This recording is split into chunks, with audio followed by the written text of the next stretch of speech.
Hi front, Margan എന്ന തമിഴ് സിനിമയുടെ കഥ കേട്ടാലോ? കഥയുടെ ചുരുക്കമെന്നാൽ ചെന്നൈ സിറ്റിയിലുള്ള പെൺകുട്ടികളെ വ്യത്യസ്ത രീതി കൊല്ലുന്ന ഒരു സൈക്കോ. മരിക്കുന്ന ആൾക്കാർ ഉടനെ തന്നെ കറുത്ത നിറത്തിലാകുന്നു. ഒരു തെളിവുമില്ലാതെ പെൺകുട്ടികളെ കൊന്നത് ആരായിരിക്കാം? ഈ അമാനുഷികമായ കഥയിലേക്ക് നമുക്ക് കടക്കാം. എല്ലാവരും ഒന്ന് ലൈക്ക് ചെയ്ത് ചാനൽ ഒന്ന് ഷെയർ ചെയ്യാനും മറക്കല്ലേ. കഥയിലെ തുടക്കം ചെന്നൈ സിറ്റിയിൽ രണ്ട് കപ്പിൾസിനെ കാണിക്കുന്നു. കാർത്തിക് ആൻഡ് രമ്യ. കാർത്തിക് രമ്യയുടെ ബർത്ത്ഡേ ആയതുകൊണ്ട് ഒരു വ്യത്യസ്ത രീതിയിൽ ഒരു ചെയിൻ തന്നെ കൊടുക്കുകയാണ്. അവൾ അത് സന്തോഷത്തോടെ വാങ്ങിയിട്ട് നാളെ കാണാമെന്ന് പറഞ്ഞിട്ട് രാത്രിയിൽ നടന്നു പോവുകയായിരുന്നു. ഉടനെ അവൾ അടുത്തേക്ക് ഒരു ബ്ലാക്ക് കളർ കാർ വരികയാണ്. അതിനകത്തുള്ള ആളും ബ്ലാക്ക് കളർ ഡ്രസ് ഇട്ടിരിക്കുന്നു. ഉടനെ തന്നെ ആ മനുഷ്യൻ രമ്യയുടെ അടുത്തേക്ക് വരികയും അവളെ പിടിച്ച് 2 വട്ടം ഇൻജക്ഷൻ ചെയ്യുന്നു. ഉടനെ തന്നെ അവളുടെ ശരീരം മൊത്തം ബ്ലാക്ക് കളറായി മാറുന്നു. അവൾ മരിക്കുകയും ചെയ്യുന്നു. അവളുടെ കയ്യിൽ ഉണ്ടായിരുന്ന ചെയിൻ ആണെങ്കിൽ വെള്ളത്തിലേക്ക് വീണു പോകുകയാണ്. ഈ ബ്ലാക്ക് കളർ ഡ്രസ് ഇട്ടിരുന്ന ഈ മനുഷ്യൻ കാറിൽ കയറുകയാണ്. അപ്പോഴാണ് ആ ചെയിൻ പോയ കാര്യം ഓർക്കുകയും ആ ചെയിൻ എടുക്കാനായി അങ്ങോട്ടേക്ക് പോവുകയും ചെയ്യുന്നു. അതേസമയമാണ് അവിടെ ഒരു മൂങ്ങ അങ്ങോട്ട് വരികയും അവനെ ആക്രമിക്കുകയും ചെയ്യുന്നു. ഉടനെ തന്നെ അവന്റെ കണ്ണുകൾ കാണിക്കുന്നു. ഒരു നീല കളർ കണ്ണാണ് അവന്റെ. മൂങ്ങയെ കണ്ടതുകൊണ്ട് തന്നെ അവൻ പേടിച്ച് അവിടുന്ന് ഓടിപ്പോവുകയാണ്. റോഡ് വൃത്തിയാക്കാൻ വന്ന തൊഴിലാളികൾ ഈ ബോഡി കാണുകയും പോലീസിനെ അറിയിക്കുകയും ചെയ്യുന്നു. അവിടേക്ക് പോലീസുകാർ വന്ന് നോക്കിയാണ്. ഈ പെണ്ണിന്റെ ശരീരം മൊത്തം ബ്ലാക്ക് കളറായിട്ട് ഇരിക്കുന്നത് കാണുമ്പോൾ പോലീസുകാർ പോലും ഞെട്ടിപ്പോവുകയാണ്. ഇത്രയും ക്രൂരമായിട്ട് അവളെ ആരായിരിക്കാം കൊന്നത്? രമ്യയുടെ ബർത്ത്ഡേ ആയിരുന്നു തലേ ദിവസം. അന്ന് രാത്രി തന്നെ അവളൊരു ഫോട്ടോ പോസ്റ്റ് ചെയ്തിട്ടുണ്ടായിരുന്നു. ആ ഫോട്ടോയുടെ താഴെയായിട്ട് ഇപ്പോൾ രമ്യ മരിച്ചു കിടക്കുന്ന ബ്ലാക്ക് കളറായിട്ടിരിക്കുന്ന ഫോട്ടോയും ആരോ ഒരാൾ അതിനകത്ത് അപ്ലോഡ് ആക്കിയിരിക്കുന്നു. ഇതൊരു പക്ഷേ ആ കൊല ചെയ്ത ആളായിരിക്കുമെന്ന് പോലീസുകാരൻ പറയുന്നു. ഫോട്ടോയാണെങ്കിൽ ഇപ്പോൾ വൈറലായിക്കൊണ്ടിരിക്കുകയാണ്. ഈ കേസ് ഇപ്പോൾ മദ്യപാനിയായ ഹീറോയുടെ കയ്യിലേക്ക് ഈ കേസ് വരികയാണ്. ഹീറോയാണെങ്കിൽ മുംബൈയിലാണ് ജോലി ചെയ്യുന്നത്. ഇപ്പോഴാണെങ്കിൽ മദ്യപിച്ച് ജീവിതം തന്നെ നശിപ്പിക്കുകയാണ്. കാരണം എന്നാൽ പെൺകുട്ടികളെയെല്ലാം ബ്ലാക്ക് കളറിലാക്കി കൊല്ലുന്ന ഒരു സൈക്കോ ഇല്ലേ? ഹീറോയുടെ മകളെയും ഇതുപോലെ തന്നെ കൊന്നിരുന്നു. ശരീരം മൊത്തം ബ്ലാക്ക് കളറായ ഹീറോയുടെ മകളെ കണ്ട് ഹീറോയാണെങ്കിൽ ആ കേസ് അന്വേഷിച്ചു പോയപ്പോഴാണ് ആ സൈക്കോ ഹീറോയെയും കുത്തുന്നു. എന്നാൽ കുത്തിയ മരുന്ന് മാറിപ്പോയത് കൊണ്ട് മാറിപ്പോയി ഓടിക്കോളാൻ പറയുന്ന ശബ്ദം മാത്രം ഹീറോ കേൾക്കുന്നുണ്ടായിരുന്നു. ആ മരുന്നിന്റെ ഡോസ് കുറവായത് കൊണ്ട് തന്നെ ഹീറോ മരിക്കാതെ രക്ഷപ്പെട്ടു. പക്ഷെ ഒരു സൈഡ് മുഴുവനും ബ്ലാക്ക് കളറായി മാറി. ഹീറോയുടെ മകളെ കൊന്ന സൈക്കോ ചെന്നൈയിലുണ്ടെന്ന് അറിഞ്ഞിട്ടാണ് ഹീറോ കേസ് അന്വേഷിക്കാനായി അങ്ങോട്ടേക്ക് എത്തിയതും. വന്ന ഉടനെ തന്നെ CCTV നോക്കിയാണ്. എന്നാൽ ഒരു ക്ലൂ പോലും കിട്ടിയില്ല. രമ്യയുടെ അടുത്തൂടെ തന്നെ ഒരു ബ്ലാക്ക് കളർ വണ്ടി പോകുന്നതായിട്ട് അവർ കണ്ടിരുന്നു. ഹീറോയാണെങ്കിൽ ആ കേസിനെ പറ്റി അന്വേഷിച്ചുകൊണ്ടിരിക്കുകയായിരുന്നു. അപ്പോഴാണ് ബ്ലാക്ക് കളർ ഒരു കാർ അതുവഴി പോകുന്നതായി കണ്ടത്. അതിനാണെങ്കിൽ ആ കാറെ വ്യത്യാസമായ ഒരു ഡോളറിന്റെ ചിഹ്നം വരച്ചിട്ടുണ്ടായിരുന്നു. അത് കണ്ടപ്പോൾ ഹീറോയാണെങ്കിൽ അത് ഫോട്ടോ എടുക്കുകയാണ്. അതിനുശേഷം രമ്യയുടെ കാമുകനെ കാണിച്ചു കൊടുക്കുന്നു. അവൻ പറയാണ്, ഞാൻ രമ്യയ്ക്ക് കൊടുത്ത അതേ ഡോളറാണ് അവളുടെ ബർത്ത്ഡേക്ക് വേണ്ടി ഞാൻ കൊടുത്ത ഒരു ഡിസൈൻ ആയിരുന്നു എന്ന്. അത് കാണുമ്പോൾ തന്നെ ഹീറോയ്ക്ക് മനസ്സിലാകുന്നു. ആ കാറെ വരച്ചതാരാന്ന് കണ്ടെത്തണമെന്ന് പറയുന്നു. അതിനകത്ത് ഫിംഗർ പ്രിന്റ് നോക്കി ഏതെങ്കിലും കേസിൽ പെട്ടിരിക്കുന്ന ആരുടെയും കൈ അടയാളം ഇതിൽ സാമ്യമാണോ നോക്കുകയാണ്. അപ്പോഴാണ് തമിഴ് അരവിന്ദ് എന്ന ഒരു പയ്യന് സാമ്യമുള്ളതായി കാണുന്നു. ഇവനാണ് ഈ കഥയിലെ മുഖ്യമായ ഒരു ക്യാരക്ടർ. ഇവനെ കൊണ്ടുവന്ന് ചോദ്യം ചെയ്തുകൊണ്ടിരിക്കും. ഒരാളാണെങ്കിൽ ആ സംഭവം നടന്ന സ്ഥലത്തെ CCTV ഫോട്ടേജ് കൊണ്ട് കൊടുക്കുകയാണ്. പോലീസുകാർ അത് നോക്കുമ്പോൾ ആ പെണ്ണിനെ കൊല്ലുന്ന അതേ സമയത്ത് തമിഴ് അരവിന്ദിനെ അവിടെ വെച്ച് തന്നെ കാണുകയാണ്. അപ്പോൾ അവർ ഉറപ്പിക്കുകയാണ് ഇവൻ തന്നെയാണ് ഈ പ്രതി എന്ന് ഉറപ്പിക്കുന്നു. അവനോട് ചോദ്യം ചെയ്യുമ്പോൾ അവനല്ല എന്നാണ് പറയുന്നത്. അതേസമയം പെട്ടെന്ന് തന്നെ അവൻ വയലന്റ് ആകുകയാണ്. ഹീറോയാണെങ്കിൽ ഇവനെ ഒരു മുറിയിൽ കൊണ്ടാക്കുകയാണ്. ഈ മുറിയിൽ ഇരുന്നാൽ സീരിയൽ കില്ലർ ആണെങ്കിൽ പെട്ടെന്ന് തന്നെ ഇവന്റെ സ്വഭാവം മാറുമെന്ന് പറയുന്നു. കുറച്ചുനേരം കഴിയുമ്പോൾ തന്നെ ആ മുറിയിൽ വെച്ച് തന്നെ അവൻ വയലന്റ് ആകുകയാണ്. ഞാൻ തെറ്റൊന്നും ചെയ്തില്ല, എന്നെ വെറുതെ വിട്. ഇവൻ 6 മാസമായിട്ട് ഒരു മെഡിസിൻ എടുത്തുകൊണ്ടിരിക്കുകയാണ്. അത് കിട്ടാത്തത് കൊണ്ട് തന്നെ അവൻ വയലന്റ് ആകുകയാണ്. പെട്ടെന്ന് തന്നെ അവന്റെ കണ്ണുകൾ നീല കളറായി മാറുന്നു. അവൻ ഭയങ്കര വ്യത്യസ്ത രീതിയിൽ പെരുമാറുകയാണ്. എനിക്ക് ആ ടാബ്ലറ്റ് എനിക്ക് പറ്റുന്നില്ല എന്നൊക്കെ പറഞ്ഞ് അവിടുത്തെ സാധനങ്ങളെല്ലാം അടിച്ച് താഴെ ഇടുകയാണ്. ആ റൂമിലിരുന്ന 20 ലിറ്റർ വെള്ളം അവൻ കുടിക്കുകയാണ്. പെട്ടെന്ന് തന്നെ അവൻ മാഞ്ഞു പോവുകയാണ്. അവിടെ ഉള്ളവർ അവനെ കാണുന്നില്ലല്ലോ എന്ന് പറഞ്ഞ് മുറിയിലൊക്കെ വന്ന് നോക്കുന്നു. ഹീറോ വന്ന് ബാത്റൂമിൽ വന്ന് നോക്കുമ്പോൾ അവൻ ബക്കറ്റിൽ തല മുക്കി വെച്ചിരിക്കുകയാണ്. അവനൊരു സൈക്കോ ആയി മാറുകയാണ്. എനിക്ക് ആ മരുന്നില്ലാതെ പറ്റില്ല. ഈ ഓർമ്മകളെല്ലാം എൻ്റെ മനസ്സിൽ വരികയാണ്. അത് വരാതിരിക്കാനുള്ള ടാബ്ലറ്റ് ആണ് ഞാൻ കഴിക്കുന്നത്. അത് കൊണ്ട് താ എന്ന് പറഞ്ഞ് വീണ്ടും അവൻ വയലന്റ് ആയിക്കൊണ്ടിരിക്കുന്നു. ഹീറോ പറയാണ്, നിനക്ക് എല്ലാ കാര്യവും ഓർമ്മയുണ്ടോ എന്ന്. കൊച്ചിലെ മുതലുള്ള എല്ലാ മെമ്മറീസും ഇപ്പോഴും എനിക്ക് ഓർമ്മയുണ്ട്. എനിക്ക് ആ മരുന്ന് കിട്ടിയില്ലെങ്കിൽ എൻ്റെ ഓർമ്മകളൊക്കെ വരും. എനിക്കത് പറ്റുന്നില്ലെന്നൊക്കെ പറയുന്നു. ഉടനെ തന്നെ അവൻ മയങ്ങി താഴേക്ക് വീഴുകയാണ്. ഇവനൊരു സൈക്കോയാണെന്ന് പറഞ്ഞ ഹീറോയാണ് ഈ സൈക്കാട്രിക് ഡോക്ടറെ കാണിക്കുകയാണ്.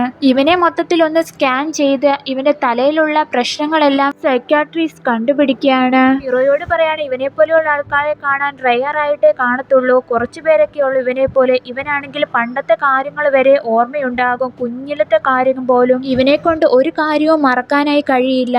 ഇപ്പോൾ അവൻ മയങ്ങിക്കിടക്കുകയാണ്. ഹീറോയാണെങ്കിൽ അവനോട് ചില ചോദ്യങ്ങളൊക്കെ ചോദിക്കുന്നു. നിനക്ക് എപ്പം തൊട്ട് നിനക്ക് ഓർമ്മകൾ ഉണ്ട് എന്ന്. കുഞ്ഞായിരുന്നപ്പോഴേ താഴെ നടന്നുകൊണ്ടിരിക്കുന്ന പ്രായം തൊട്ട് തന്നെ ഉള്ള കാര്യങ്ങൾ പോലും അവന് ഓർമ്മയുണ്ടായിരുന്നു. ഇനി അവന്റെ കഥകൾ കാണിക്കുന്നു. ഇവൻ ഒരു 1.5 വയസ്സുള്ള കാലത്ത് ഇവന്റെ അച്ഛൻ സേലത്ത് സത്യവാന എന്ന അമ്പലത്തിലേക്ക് കൊണ്ടുപോവുകയാണ്. ആ അമ്പലത്തിനടുത്തുള്ള കിണറ്റിലെ വെള്ളത്തിന് പ്രത്യേകതരമായ ശക്തികളുണ്ട്. അവിടെയുള്ളവർ ആ വെള്ളത്തിൽ കുളിച്ചാൽ അവർക്കൊക്കെ ശക്തി കിട്ടുന്നതാണ്. അതേ അമ്പലത്തിലാണ് തമിഴ് അരവിന്ദിനെ അവിടേക്ക് കൊണ്ടുപോയതും. കുട്ടിയായ ഈ അരവിന്ദ് ആണെങ്കിൽ നേരെ ആ കിണറിന്റെ അടുത്തേക്ക് പയ്യെ പയ്യെ നടന്നു പോവുകയാണ്. കിണറിനകത്തോട്ട് നോക്കി അവൻ നേരെ കിണറ്റിനകത്തോട്ട് ആഴത്തിലോട്ട് അവൻ മുങ്ങിപ്പോവുകയാണ്. അവൻ ആഴത്തിലായതുകൊണ്ട് തന്നെ പൊങ്ങി വരുവാനായി അവന് പറ്റുന്നില്ല. അതേ സമയത്ത് ഒരാമ അടുത്തേക്ക് വരികയാണ്. അവന്റെ മുഖത്തേക്ക് അത് തട്ടുകയാണ്. ഉടനെ തന്നെ അവന്റെ 2 കണ്ണുകളും നീല കണ്ണുകളായി മാറുകയാണ്. അവനൊരു പ്രത്യേക എന്തോ ഒരു ശക്തിയും കിട്ടിയിരിക്കുന്നു. ഉടനെ തന്നെ അവൻ കണ്ണു തുറക്കുമ്പോൾ അവൻ കരയിലാണ് ഉള്ളത്. ഇവന്റെ അച്ഛനാണെങ്കിൽ കിണറ്റിൽ പോയി എന്റെ മകനെ ആണെങ്കിൽ ഈ ആമ രക്ഷിച്ചു എന്ന് വിശ്വസിച്ചു. അവന്റെ അച്ഛനാണെങ്കിൽ അവനോട് പറയാണ് ഈ വെള്ളത്തിൽ വീണവർക്ക് ശക്തി കിട്ടും, നിനക്ക് ഈ ലോകത്തിനെ കൺട്രോൾ ചെയ്യാനുള്ള ശക്തി പോലുമുണ്ട്, നിന്നെ കൊണ്ട് എന്ത് സാധിക്കുമെന്ന് അച്ഛൻ അവനോട് പറയുന്നു. നീ വെള്ളത്തിൽ മുങ്ങിക്കിടന്നാൽ നിനക്ക് പല കാര്യങ്ങളും കണ്ടെത്തുവാൻ കഴിയുമെന്നും അച്ഛൻ പറയുന്നു. ഇവന് അന്ന് തൊട്ട് തന്നെ പല കാര്യങ്ങളും ഓർമ്മയുണ്ടായിരുന്നു. അവന്റെ അമ്മയും അച്ഛനും മരിച്ചതിന് ശേഷം അവൻ വെള്ളത്തിനോടുള്ള ആഗ്രഹം കൂടിയിരുന്നു. അതുകൊണ്ട് തന്നെ അവൻ നന്നായി വെള്ളത്തിൽ നീന്തുകയും സ്വിമ്മറായി മാറുകയും ചെയ്യുന്നു. അവന്റെ ഫാസ്റ്റിൽ നടന്ന കാര്യങ്ങളെല്ലാം ഹീറോ ഇപ്പോൾ മനസ്സിലാക്കി. ഇതെല്ലാം ശരിയാ, പക്ഷെ ആ രമ്യ എന്ന് പറഞ്ഞ പെണ്ണ് മരിക്കുന്ന സമയത്ത് നീ ആ സമയത്ത് അവിടെ എങ്ങനെ വന്നു? അവിടെയുള്ള CCTV നിന്റെ മുഖമാണ് പതിഞ്ഞിരിക്കുന്നത്. ഇതിന് നീ എന്ത് മറുപടി പറയും? സാർ, ഞാൻ ജോഗിങ്ങിനാ പോയത്. അവിടെ വെച്ച് ഞാനൊരു മൂങ്ങയെ കാണുകയാണ്. അതിനെ കണ്ടപ്പോൾ ഞാൻ പേടിച്ചു പോയി. എനിക്ക് അതിനെ പേടിയാണ്, അതുകൊണ്ട് ഞാൻ അവിടുന്ന് ഓടിപ്പോയി. അത് മാത്രമേ എനിക്കറിയൂ. അപ്പോഴും ഹീറോ വിശ്വസിക്കാതെ നീ രമ്യയെ കൊന്നത് എന്താ എന്ന് പിന്നെയും ചോദിക്കുകയാണ്. അപ്പോഴാണെങ്കിൽ അവൻ പെട്ടെന്ന് വയലന്റ് ആകുകയാണ്. ദയവ് ചെയ്ത് രമ്യ എന്നുള്ള പേര് പറയില്ലേ എന്ന് അവൻ പറയുകയാണ്. എന്തിനാണ് നീ രമ്യ എന്നുള്ള പേര് ഭയപ്പെടുന്നത്? അപ്പോഴാണ് അവൻ പറയുന്നത് അവന്റെ ലവറിന്റെ പേര് രമ്യ എന്നായിരുന്നു. ഇവന് നല്ല കഴിവുകൾ ഉള്ളത് കൊണ്ട് തന്നെ അവനെ ഒരുപാട് അവൾ സ്നേഹിച്ചിരുന്നു. എന്നാൽ അവളുടെ ആഗ്രഹം USA പോകണമെന്നായിരുന്നു. അവൾ പഠിച്ച് ഇപ്പോൾ IT കമ്പനിയിലാണ് ജോലി ചെയ്യുന്നത്. അവിടെയുള്ള മാനേജർ ആണെങ്കിൽ USA പോവാൻ നോക്കിയാണ്. നമുക്ക് ഒന്നിച്ച് കല്യാണം കഴിച്ചതിന് ശേഷം പോകാമെന്ന് അദ്ദേഹം പറയാണ്. അത് കേട്ടിട്ട് അവൾ പറയാണ് എനിക്കതിന് താല്പര്യമില്ലെന്ന് പറഞ്ഞിട്ട് തമിഴ് അരവിന്ദിനോട് അവൾ പോയി പറയുകയാണ്. അത് കേട്ടപ്പോൾ അവന് ദേഷ്യമായി. അവൻ പറയാണ് നീ ഇനി ആ ജോലി ചെയ്യാൻ പോകണ്ട, അവന്റെ അടുത്തേക്ക് പോകണ്ട, വേറെ എവിടെയെങ്കിലും ജോലിക്ക് പോയാൽ മതി. അത് കേട്ടോടനെ അവൾ പറയാണ് ഞാൻ കഷ്ടപ്പെട്ട് പഠിച്ചാണ് അവിടെ ജോലിക്ക് പോയത്, എനിക്ക് ജോലിയൊന്നും നിർത്തുവാനായി പറ്റില്ല, അതുകൊണ്ട് തന്നെ ഞാൻ പോകും, നമുക്ക് എന്തായാലും അമേരിക്കയിലേക്ക് പോകാം, അതാണ് എന്റെ ആഗ്രഹം എന്ന് പറയാണ്. അപ്പോഴത്തേന് അരവിന്ദ് പറയാണ് അത് നടക്കത്തില്ല എന്ന് പറയുന്നു. അതെന്താന്ന് വെച്ച് കഴിഞ്ഞാൽ അവന്റെ അച്ഛനും അമ്മയും മരിച്ചതിന് ശേഷം ഒരു അനിയത്തി മാത്രമാണ് ഉള്ളത്. അവൾ ഉള്ളത് കൊണ്ട് തന്നെ അവന് വിദേശത്ത് പോകാൻ കഴിയില്ല. അതുമാത്രമല്ല അവന്റെ അച്ഛൻ ആഗ്രഹിച്ച പോലെ നല്ല നിലയിൽ എത്തണം, സ്വിമ്മിങ്ങിൽ ചാമ്പ്യൻഷിപ്പ് നേടണം, ഇതൊക്കെയാണ് അവന്റെ ആഗ്രഹം. ഇവന് രമ്യയായിട്ട് ചെറുതായിട്ട് ഒരു പിണക്കമൊക്കെ ആകുകയാണ്. അതിനുശേഷം രമ്യയുടെ ബർത്ത്ഡേ ആണ്, അതുകൊണ്ട് പാർട്ടി നടത്തുകയാണ്. എന്നാൽ അരവിന്ദിനോട് മാത്രം പറഞ്ഞിട്ടുമില്ലായിരുന്നു. അതേ സമയത്താണ് അവൻ അത് അറിഞ്ഞിട്ട് അങ്ങോട്ടേക്ക് ചെല്ലുന്നത്. രമ്യയോടാണെങ്കിൽ അവിടുത്തെ മാനേജർ അവളോട് ഇഷ്ടം പറയുകയാണ്. അവളും അത് സ്വീകരിക്കുകയാണ്. ഇതൊക്കെ അവൻ കാണുന്നു. തമിഴ് അരവിന്ദ് ആണെങ്കിൽ രമ്യയുടെ കൈ പിടിച്ചിട്ട് നീ ചെയ്യുന്നൊന്നും ശരിയല്ല, നീ എൻ്റെ കൂടെ വാന്ന് പറഞ്ഞിട്ട് അവളുടെ കൈയെ പിടിക്കുകയാണ്. ഉടനെ തന്നെ അവൾ കൈ മാറ്റുകയാണ്. നിന്റെ കൂടെ ജീവിക്കാൻ എനിക്ക് പറ്റില്ല, നമുക്ക് ബ്രേക്കപ്പ് ആകാമെന്ന് അവൾ പറയുന്നു. പെട്ടെന്ന് തന്നെ അവൻ വയലന്റ് ആക്കി അവളോട് ദേഷ്യപ്പെടുകയാണ്. ആ മാനേജറിന്റെ കൂട്ടുകാരനാണെങ്കിൽ അവന്റെ തലയിലേക്ക് ഒരു കുപ്പിയും കൊണ്ട് അടിക്കുകയാണ്. പെട്ടെന്ന് തന്നെ അവൻ താഴേക്ക് വീഴുന്നു. അവനാണെങ്കിൽ കണ്ണു തുറക്കുമ്പോൾ ഒരു ബ്ലാക്ക് കളർ ഡ്രസ് ഇട്ട ഒരുത്തനാണെങ്കിൽ നിന്റെ തല പൊട്ടിയിരിക്കുകയെന്ന് പറയുന്നു. അവന്റെ തലയിലാണെങ്കിലും മരുന്ന് വെക്കുന്നു. അതിനുശേഷം അവനാണെങ്കിൽ നടന്നു പോകുകയായിരുന്നു. അതേ ഹോട്ടലിൽ തന്നെയാണ് മയക്കുമരുന്ന് നടത്തുന്ന ഒരാൾ ഉണ്ടായിരുന്നു. അവിടേക്ക് പോലീസുകാർ വരികയാണ്. ഇവരെല്ലാവരും അങ്ങോട്ടേക്ക് ഓടുന്ന സമയത്താണ് തമിഴ് അരവിന്ദ് ആണെങ്കിൽ നേരെ സ്വിമ്മിംഗ് പൂളിന്റെ അടുത്തേക്ക് എത്തിയിരിക്കുകയാണ്. അവന്മാരാണെങ്കിൽ അവനെ തട്ടി നേരെ വെള്ളത്തിലേക്ക് ഇടുകയാണ്. എന്നാൽ ആ പോലീസുകാർ വന്ന് നോക്കുമ്പോൾ ഈ വെള്ളത്തിൽ കടന്ന ഇവനെ ആണെങ്കിൽ രക്ഷിക്കുന്നു. ഇവൻ അവരുടെ കൂടെ ഉള്ള പ്രതിയാണെന്ന് പറഞ്ഞ് ഒരു കാര്യമില്ലാതെ ഇവനെ അറസ്റ്റ് ചെയ്യുകയാണ്. ഇങ്ങനെയാണ് ഒരു തെറ്റും ചെയ്യാത്ത ഞാൻ ജയിലിലേക്ക് വന്നത് എന്ന് ഹീറോയോട് പറയാണ്.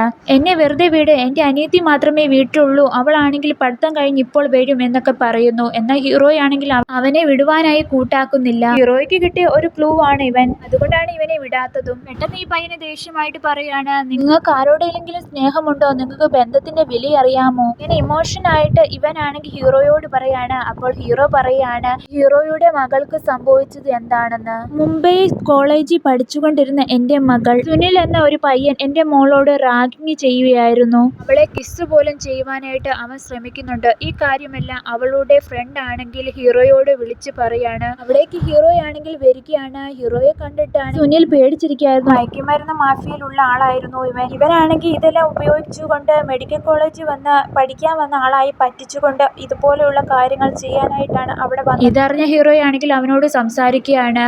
ഇനി മേലെ എൻ്റെ മകളെ ശല്യം ചെയ്യില്ലേ, ശല്യം ചെയ്താൽ നിന്നെ അറസ്റ്റ് ചെയ്യുമെന്നൊക്കെ പറയുന്നു. അടുത്ത ദിവസം തന്നെ ഹീറോയുടെ മകൾ ശരീരം മുഴുവൻ ബ്ലാക്ക് കളറായി മരിച്ചു കിടക്കുന്നു. ഹീറോ ഇത് കണ്ടിട്ട് സങ്കടമായിട്ട് ഇതിനെല്ലാം കാരണം ആ സുനിൽ എന്ന് പറഞ്ഞ പയ്യനാണെന്ന് പറഞ്ഞിട്ട് അവനെ അറസ്റ്റ് ചെയ്യാനായി അങ്ങോട്ടേക്ക് പോകുന്നു. എന്നാൽ അവനെ അന്വേഷിച്ച് വീട്ടിലേക്ക് വന്നപ്പോൾ ആരാണോ ഹീറോയുടെ മകളെ കൊന്നെന്ന് വിചാരിച്ച അവൻ തന്നെ കട്ടിലിന്റെ അടിയിൽ ബ്ലാക്ക് കളറിലായി മരിച്ചു കിടക്കുന്നു. അവനെയും ആരോ കൊടൂരമായി കൊന്നിരിക്കുന്നു. അതേസമയം സുനിലിനെയും മകളെയും കൊന്ന ആ പയ്യൻ ഹീറോയുടെ മേത്തും ഇഞ്ചക്ഷൻ ചെയ്യുന്നു. ഉടനെ തന്നെ ഹീറോയും താഴേക്ക് വീഴുകയാണ്.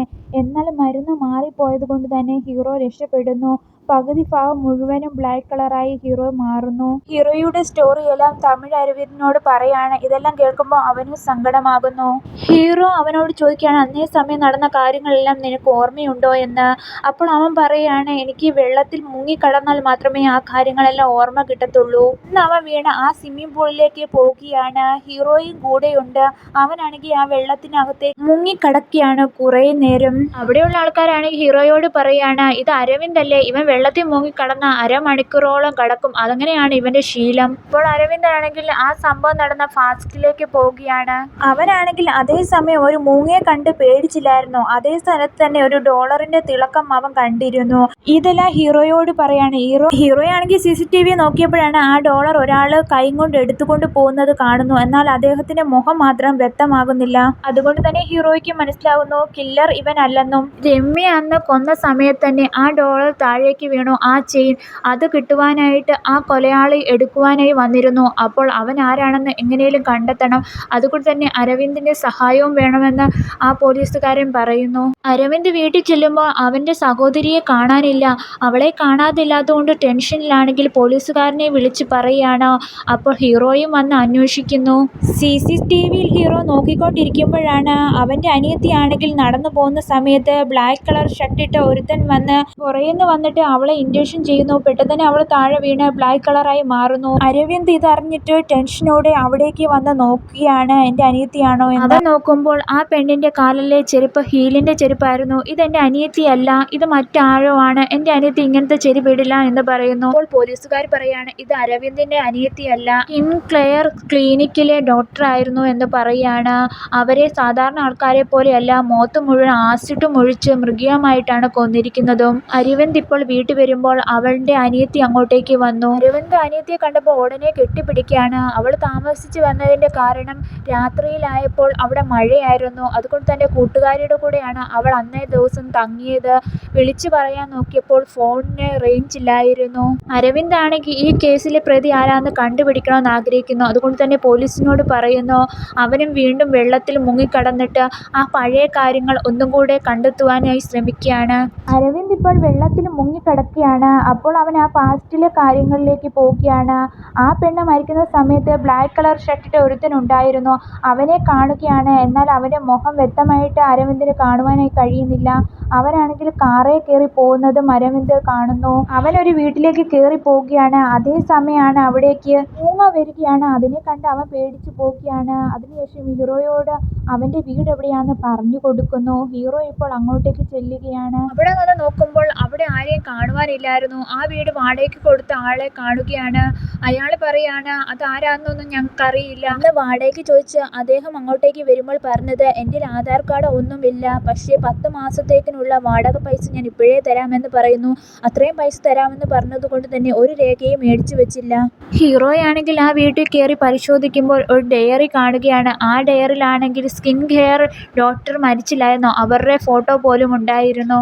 അതിനകത്ത് തന്നെ വേറൊരു പെണ്ണിന്റെ പെണ്ണിന്റെ ഫോട്ടോയും ഉണ്ടായിരുന്നു. ഈ ഡയറിയിലുള്ള ഈ പെണ്ണിനെ തന്നെ ആയിരിക്കാം അടുത്തത് ഈ കൊലയാളി നോക്കുന്നതെന്ന് ഹീറോയ്ക്ക് മനസ്സിലാകുകയാണ്. അതുകൊണ്ട് തന്നെ ഈ പെണ്ണിനെ കണ്ടുപിടിക്കുവാനായി തീരുമാനിക്കുന്നു. ഈ പെണ്ണിന്റെ ഫോട്ടോ എടുത്ത് മാഗസിനിൽ കൊടുത്ത ആളെ കണ്ടുപിടിക്കുകയാണ്. അവനോട് ചോദിക്കുമ്പോൾ അവൻ പറയുന്നത് ഈ പെണ്ണിന്റെ കണ്ണുകൾ വ്യത്യസ്ത രീതിയിലുള്ളതായിരുന്നു. അതുകൊണ്ട് തന്നെ ഇവളുടെ ഫോട്ടോ എടുക്കുവാനായി എനിക്ക് തോന്നി. ആദ്യം ഈ പെണ്ണ് സമ്മതിച്ചില്ല. പിന്നെ ചോദിച്ചാണ് ഞാൻ ഈ പെണ്ണിന്റെ ഫോട്ടോ എടുത്തത്. അപ്പോൾ ഹീറോ ചോദിക്കുകയാണ് ഈ പെണ്ണിന്റെ അഡ്രസ്സും എല്ലാം അറിയാമോ എന്ന്. അയാളാണെങ്കിൽ ആ പെണ്ണിനെ പറ്റിയുള്ള വിവരങ്ങൾ പറയുന്നു. അങ്ങനെ ആ പെണ്ണിനെ പറ്റിയുള്ള വിവരങ്ങൾ അറിയുകയാണ്. ഇപ്പോൾ ആ പെണ്ണിനെ കണ്ടുപിടിക്കുകയും ആ പെണ്ണറിയാതെ ആ പെണ്ണിനെ ഫോളോ ചെയ്യുകയും ചെയ്യുന്നു. അരവിന്ദ് ആണെങ്കിൽ ആ കൊലയാളിയുടെ ഫേസ് കാണുവാനായിട്ട് വെള്ളത്തിൽ മുങ്ങിക്കിടക്കുകയാണ്. കുറേ നേരം വെള്ളത്തിൽ മുങ്ങിക്കിടക്കുന്നത് കൊണ്ട് തന്നെ അവന് ഭയങ്കര ബുദ്ധിമുട്ടായി തോന്നുകയാണ്. പെട്ടെന്ന് തന്നെ വെള്ളത്തിൽ തന്നെ കുഴഞ്ഞവൻ വീഴുകയാണ്. ഇതറിഞ്ഞ പോലീസുകാരാണെങ്കിൽ അവനെ രക്ഷിക്കുന്നു. ഇവനെ ഇപ്പോൾ ആശുപത്രി കൊണ്ടുവന്നേക്കുകയാണ്. അപ്പോൾ ഡോക്ടർ പറയാണ് കുറച്ചു നേരം കഴിയുമ്പോൾ ഒരു പക്ഷേ ഇവന് ബോധം വരും, ഒരു പക്ഷേ ഇവന് ബോധം വരില്ല, ഇവൻ കോമ സ്റ്റേജിൽ വരെ പോകുവാനുള്ള സാധ്യതയുണ്ടെന്ന് പറയാണ്. അരവിന്ദിന്റെ പെങ്ങൾ അവിടേക്ക് വരുന്നു. അവളാണെങ്കിൽ നല്ല രീതിയിൽ ദേഷ്യപ്പെടുകയാണ്. നിങ്ങൾ കാരണമല്ലേ എൻ്റെ ചേട്ടൻ ഈ വിധി വന്നത്. കുറച്ചു കഴിയുമ്പോൾ അരവിന്ദിന് ബോധം വരികയാണ്. ഇപ്പോൾ ആ വില്ലൻ കൊല്ലുവാനായി തീരുമാനിച്ച വെണ്ണില എന്ന് പറഞ്ഞ ആ പെണ്ണിനെ ഫോളോ ചെയ്ത് ഹീറോ പോവുകയാണ്. അവളാണെങ്കിൽ ഇപ്പോൾ പ്രൊഡ്യൂസറെ കാണുവാനായി പോവുകയാണ്. ഇവളെന്തിനാ ഇപ്പോൾ അങ്ങോട്ടേക്ക് പോകുന്നത്? വെണ്ണിലയെ വെച്ച് പുതിയൊരു സിനിമ ചെയ്യുവാനായിട്ട് തീരുമാനിച്ചിട്ടുണ്ട്. അത് വെണ്ണിലയെയാണ് നായികയായിട്ട് തീരുമാനിച്ചിരുന്നത്. എന്നാൽ ഇപ്പോൾ അവളെ മാറ്റിയിട്ട് പ്രൊഡ്യൂസറിന്റെ മകളെയാണ് വെച്ചിരിക്കുന്നത്. അതിനെപ്പറ്റി അവൾ ചോദ്യം ചെയ്യുവാനായിട്ടാണ് അങ്ങോട്ടേക്ക് പോയത്. വെണ്ണില ഇപ്പോൾ ഡയറക്ടറോട് വന്ന് പറയുകയാണ് എന്നെ നായികയാക്കാവെന്നല്ലേ പറഞ്ഞത്, പിന്നെന്തിനാണ് എന്നെ മാറ്റിയിട്ട് പ്രൊഡ്യൂസറിനെ മകളെ ആക്കിയത്? ഡാർക്ക് കളർ സ്കിൻ ആയതുകൊണ്ടല്ലേ എന്നെ നായികയാക്കാവെന്ന് പറഞ്ഞത്? പ്രൊഡ്യൂസറിന്റെ മകൾ വെളുത്തതല്ലേ, അവളെ ഡാർക്ക് കളർ ആക്കി മേക്കപ്പ് ചെയ്ത് അഭിനയിപ്പിക്കുകയാണ്. ഇതിനെപ്പറ്റി ചോദ്യം ചെയ്യുമ്പോൾ അവളെ വഴക്ക് പറഞ്ഞാണ് അവിടുന്ന് വിടുന്നതും. എല്ലാം തന്നെ ഹീറോയും അവളെ ഫോളോ ചെയ്യുന്ന പോലീസുകാരും കാണുന്നുണ്ട്. അരവിന്ദ് ആണെങ്കിൽ ഇപ്പോൾ ആ കില്ലറിന്റെ വീട്ടിലേക്ക് പോവുകയാണ്. അവിടെ ചെല്ലുമ്പോൾ കില്ലർ ആണെങ്കിൽ ആരാണെന്ന് അരവിന്ദ് കണ്ടുപിടിക്കുകയാണ്. ഹീറോയ്ക്കും അത് ആരാണെന്ന് മനസ്സിലായി. അതാരാണെന്ന് വെച്ച് കഴിഞ്ഞാൽ നമ്മൾ പ്രതീക്ഷിക്കാത്ത ട്വിസ്റ്റ് അതായിരുന്നു. വേറെ ആരുമല്ല, വെണ്ണിലയായിരുന്നു. അവളെയാണ് ആ കില്ലർ കൊല്ലുമെന്ന് വിചാരിച്ച് പോലീസുകാരെല്ലാം ഫോളോ ചെയ്യുകയല്ലായിരുന്നു. യഥാർത്ഥ പ്രതി അവൾ തന്നെയായിരുന്നു. ഇതെങ്ങനെയാണ് ഹീറോ മനസ്സിലാക്കിയെന്ന് വെച്ച് കഴിഞ്ഞാൽ അവളുടെ ഫോട്ടോ എടുത്ത ഫോട്ടോഗ്രാഫറിനെ തേടി അന്ന് ഹീറോ ഒന്നും കൂടെ ചെന്നിരുന്നു. ഫോട്ടോഗ്രാഫർ പറയാണ് ആ പെണ്ണിന്റെ കണ്ണ് ഇഷ്ടപ്പെട്ടിട്ടാണ് അവളുടെ ഫോട്ടോ എടുത്തത്. അവളോട് സംസാരിച്ച് ഫോട്ടോസ് എടുത്തപ്പോൾ തന്നെ അവൾക്കാണെങ്കിൽ അവനോട് ഇഷ്ടം തോന്നി. അങ്ങനെ അവളാണെങ്കിൽ അവനോട് ഇഷ്ടം പറഞ്ഞു. അവനൊരു ചെയിനും കൊടുത്താണ് പറഞ്ഞത്. എന്നാൽ അവനാണെങ്കിൽ അവളെ ഇഷ്ടമല്ലായിരുന്നു. അതിന് ഇവളുടെ ലവ് റിജക്റ്റ് ചെയ്തതിന് ശേഷം അവന്റെ ലവറായ രമ്യയ്ക്ക് ബർത്ത്ഡേ ഗിഫ്റ്റ് ആയിട്ട് ആ ചെയിൻ തന്നെ കൊടുക്കുന്നു. ഇവളിപ്പോഴാണെങ്കിൽ സിനിമ അഭിനയിക്കുവാനായിട്ട് പോവുകയാണ്. എന്നാൽ അവളാണെങ്കിൽ ഡാർക്ക് കളർ ആയതുകൊണ്ട് തന്നെ മേക്കപ്പ് ചെയ്യുവാനായിട്ട് സ്കിൻ ഡോക്ടറിന്റെ അടുത്തേക്ക് ചെല്ലുകയാണ്. എന്നാൽ അവർ രണ്ടുപേരും ഒന്നിച്ചിരുന്ന ഒരു ഫോട്ടോയും എടുക്കുന്നു. ഈ ഫോട്ടോയെ കണ്ടിട്ടാണ് ഹീറോയ്ക്ക് മനസ്സിലായത് ഈ ക്രൈം ചെയ്ത സൈക്കോ എന്ന്. ഈ പ്രശ്നങ്ങൾ സ്റ്റാർട്ട് ചെയ്തത് ഹീറോയുടെ മകൾ പഠിച്ചിരുന്ന കോളേജിൽ സുനിൽ വന്ന ഹീറോയുടെ മകളോട് ഇഷ്ടമാണെന്ന് പറയുകയും ചെയ്തു. എന്നാൽ ഈ സുനിലിനെ ആണെങ്കിൽ 5 വർഷമായിട്ട് മേഘ സ്നേഹിച്ചിരുന്നു. അവനാണെങ്കിൽ മേഘയോട് പറയാണ് നീ ഡാർക്ക് കളറിലല്ലേ ഉള്ളത്, നീ ബ്ലാക്ക് കളർ അല്ലേ, എന്നാൽ ഞാൻ സ്നേഹിക്കുന്ന ആ പെണ്ണാണെങ്കിൽ വെളുത്തതാന്ന് പറഞ്ഞിട്ട് അവളുടെ ശരീരത്തെ വർണ്ണിക്കുകയായിരുന്നു. ഇതൊന്നും മേഘയ്ക്ക് ഒട്ടും ഇഷ്ടപ്പെട്ടില്ല. അതുകൊണ്ട് തന്നെ അവളൊരു ഭ്രാന്ത് പോലെയായി. അവളൊരു മെഡിക്കൽ സ്റ്റുഡൻ്റ് ആയതുകൊണ്ട് തന്നെ ആ ലാബിലിരുന്ന മയക്കുമരുന്നുകളും യൂസ് ചെയ്ത് അവളൊരു മരുന്നുണ്ടാക്കി. ആ മരുന്ന് ശരിയാണോ നോക്കുവാൻ ഒരു വെള്ള എലിയുടെ ശരീരത്തേക്ക് ഇൻജക്ഷൻ ചെയ്യുകയാണ്. ഉടനെ തന്നെ ആ എലിയാണെങ്കിൽ കറുത്ത നിറത്തിൽ മാറുകയും ഉടനെ തന്നെ ചത്തുപോകുകയും ചെയ്യുന്നു. അതിനുശേഷം മേഘ 5 വർഷമായി സ്നേഹിച്ച സുനിലിനെ തന്നെ കുത്തുകയും അവനെ കൊല്ലുകയും ചെയ്തു. സുനിൽ സ്നേഹിച്ച ഹീറോയുടെ മകളെയും ആ ഇൻജക്ഷൻ കൊടുത്ത് കൊല്ലുന്നു. അതിനുശേഷം ഇവളാണെങ്കിൽ ചെന്നൈയിലേക്ക് വരികയാണ്. അവൾ ജോലി ചെയ്തുകൊണ്ടിരിക്കുമ്പോഴാണ് ഒരു ഫോട്ടോഗ്രാഫറിനെ കാണുകയും ചെയ്യുന്നത്. അവൻ മാഗസിനിൽ ഫോട്ടോ എടുക്കണമെന്ന് പറഞ്ഞാൽ അവളുടെ ഫോട്ടോസ് എടുക്കുകയും ചെയ്യുന്നു. അവൾക്കാണെങ്കിൽ അവനോട് ഇഷ്ടം തോന്നി. എന്നാലോ അവനാണെങ്കിലും മറ്റൊരു പെണ്ണിനെയായിരുന്നു ഇഷ്ടം ഉണ്ടായിരുന്നത്. അതുകൊണ്ട് തന്നെ ആ പെണ്ണിനെ അവളാണെങ്കിൽ കൊല്ലുന്നു. ഈ ഫോട്ടോഗ്രാഫർ കാരണമാണ് അവൾക്ക് സിനിമയിൽ അഭിനയിക്കുവാനായിട്ട് ഒരു ചാൻസ് കിട്ടിയത്. അതുകൊണ്ട് തന്നെ അവളുടെ സ്കിൻ ടോൺ നല്ലതാണെന്നൊക്കെ അവർ പറഞ്ഞിരുന്നു. അവളാണെങ്കിൽ ഇപ്പോൾ രമ്യയെ കൊന്നതിന് ശേഷം അവളുടെ സ്കിൻ ടോൺ ഒക്കെ മാറ്റിക്കൊണ്ടിരിക്കുകയായിരുന്നു. എന്നാൽ അവിടുത്തെ ഡോക്ടറാണെങ്കിൽ അവളുടെ കളറിനെ പറ്റി കുറ്റം പറഞ്ഞു. അവൾക്ക് അത് ഇഷ്ടപ്പെടാതെ അവരെയും ഇൻജക്ഷൻ ചെയ്ത് ബ്ലാക്ക് കളറാക്കി കൊന്നു കളഞ്ഞു. ഇനി പ്രൊഡ്യൂസറിന്റെ മോളെ അഭിനയിക്കുന്നതെന്ന് പറഞ്ഞത് കൊണ്ട് തന്നെ പ്രൊഡ്യൂസറിന്റെ മകളെയും കൊല്ലുവാനാണ് അവൾ ശ്രമിക്കുന്നത്. അവളുടെ കളറിനെ താഴ്ത്തി പറയുന്നവരെയൊക്കെയാണ് അവൾ തെരഞ്ഞു പിടിച്ച് ഇപ്പോൾ കൊല്ലുന്നതും. പ്രൊഡ്യൂസറിന്റെ മകൾ ഇപ്പോൾ ഒരു പാർട്ടി നടത്തിക്കൊണ്ടിരിക്കുകയാണ്. അവളാണെങ്കിൽ ഇതറിഞ്ഞിട്ട് ഇൻജക്ഷനുമായിട്ട് അവളെ കൊല്ലുവാനായിട്ട് മേഘ അങ്ങോട്ടേക്ക് പോവുകയാണ്. കാണിക്കുകയാണ്. ഇത് ഹീറോ അറിഞ്ഞ് അവളുടെ അടുത്തേക്ക് വന്നിട്ട് അവളെ ഷൂട്ട് ചെയ്ത് കൊല്ലുന്നു. മേഘ മരിച്ചതിന് ശേഷം അവളുടെ വീട് കാണിക്കുകയാണ്. അവളുടെ ഭിത്തിയിൽ മൊത്തം ബ്ലാക്ക് കളർ പെയിന്റ് ആണ് അടിച്ചിരിക്കുന്നതും. ആകാശം മൊത്തം ബ്ലാക്ക് കളറിലാണ്, അതിന്റെ ഇടയ്ക്ക് മാത്രം നക്ഷത്രങ്ങൾ ഇരിക്കുന്നു എന്ന് പറഞ്ഞതുപോലെ അവളെ ശരീരത്തെ ബ്ലാക്ക് ആയിരുന്നത് കൊണ്ട് സമൂഹം അവളെ അംഗീകരിച്ചില്ല.